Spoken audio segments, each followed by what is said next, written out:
Yo, what's up, Yoda gang? So here is the one and only AE86. I didn't have any update videos because I had been doing some changes here. As you guys can see, it looks much cleaner on the floor. Just been selling some stuff, liquidating a bunch of shit. But now we're here with the AE86. So what have I really done to it since the last time you guys have seen it? Let me show you. So we actually went ahead and we left the 4AC alone. I didn't want to create a Frankenstein GTS. I didn't want to go that route. I didn't feel like it was necessary, to be honest. But the one thing I will say that I felt necessary was to add a Weber. That 4AC carburetor, I had way too many problems with it. And, you know, thankfully I went on with the Weber and it sounds way better. And it runs really good. There's mixed feelings about these carburetors. Some people like them, some people don't. Personally, me, I would have left the 4AC, but I was on a time crunch. And, you know, push came to shove, and I just got a Weber. Just way better, honestly. Solved all my problems that I was having. So, right now, as you can see, the dust has been hitting it, so it's a little dusty. But what exactly did we do? Here I have the car idling. I believe right now it's at like 800 RPM. Could be at 900. And it sounds good.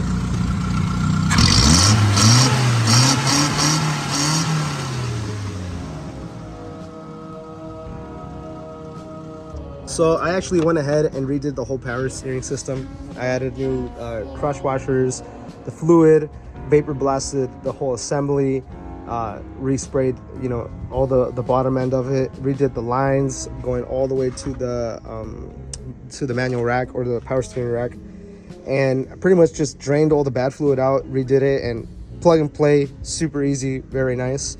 Same thing with, as you can see in the exhaust and the intake system.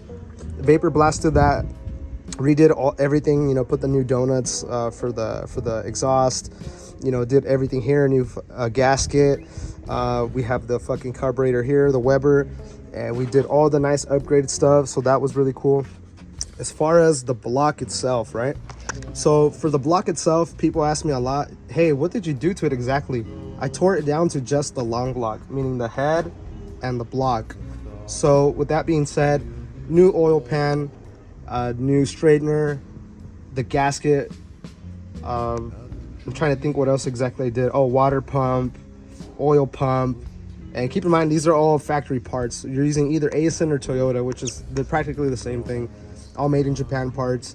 All the belt, the whole shebang. The same thing for the top. We did the gasket, you know, adjusted the valves, did all that good stuff. So, I mean, the car is running really good. And of course, I added the accessories, you know, like we did the AC pump, we did the alternator pump. Some of these parts, as you can see, they got vapor blasted and touched up. Same thing with the booster. We did the same exact thing.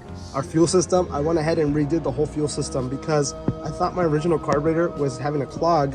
But in reality, I learned that these 4ACs, when the fuel is coming in, it's very low.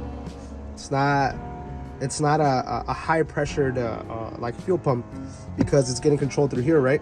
When the cam is moving and the arm is moving, which is causing the suction of the fuel. So I realized really early that it wasn't that it was clogged, that's the setup. It just comes very slow. And as you can see, this is what a good fuel setup looks like, which is nice. And of course I redid all that, and then of course again the Weber. There's some other things too, like we have some electrical problems going on the side. That's why I have this harness here, because I had to redo this whole harness. It comes apart from here in the middle. You just clamp that off, and then I redid everything that goes to the alternator, the starter, and I mean, you guys can see like everything here that I did. Crimped it, electric glue, whole shebang. So yeah, that's pretty much what I did. In this car, when I got it, the AC didn't have any of the brackets or anything, so I went ahead and did that myself.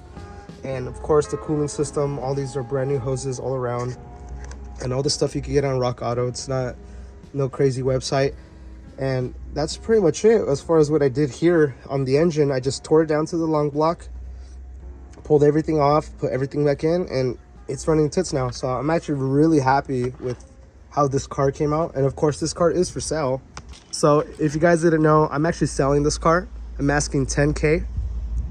I can help people set up and arrange shipping. I can send you guys videos of it running. I could do the whole shebang. And of course, people ask me, hey, is there any rust on the car? There's no rust underneath the frame. So there's no rust. There's a few like, let's see if I can find one. There's a few like surface rust, like, you know, we got some surface rust right here, like nothing crazy, and surface rust in some other areas, but nothing where it's penetrating through the sheet metal. And the interior looks actually pretty good too, which that's something I got to show you. So the interior in this thing, we have the 5-speed, of course, and it's not, like I said, this is all stock SR5. This is not a GTS coupe. No, this is an SR5, you know, just 87, 86. And it has the roll cage in the back. The seats look phenomenal, besides that little hole, right, that you guys see. Cool. And it looks great, the rest of it. I mean, it's a clean little car. I've had a lot of fun driving it around town. So, like I said, guys, if this is a car that you guys are interested in, my number will be in the comment section. And of course, if you have any questions, feel free to call me. If you're on TikTok watching this, of course, click the link on the bio and you can reach out to me, or just hit me up on Yoda Gang. Yoda Gang, YODAGANG _. All right, peace out, guys. Thanks for watching.